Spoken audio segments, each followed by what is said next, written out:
না মওলা। আল্লাহ তুমি দয়া করে মায়া করে আমাদেরকে রোজা রাখার সুযোগ দিয়েছো আল্লাহ।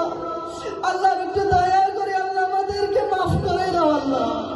আল্লাহ আমাদের মা বাবাকে মাফ করে দাও আল্লাহ। আল্লাহ তোমার নবীর সকল উম্মতকে মাফ করে দাও আল্লাহ। আল্লাহ মেহেরবানি করে দয়া করে আল্লাহ।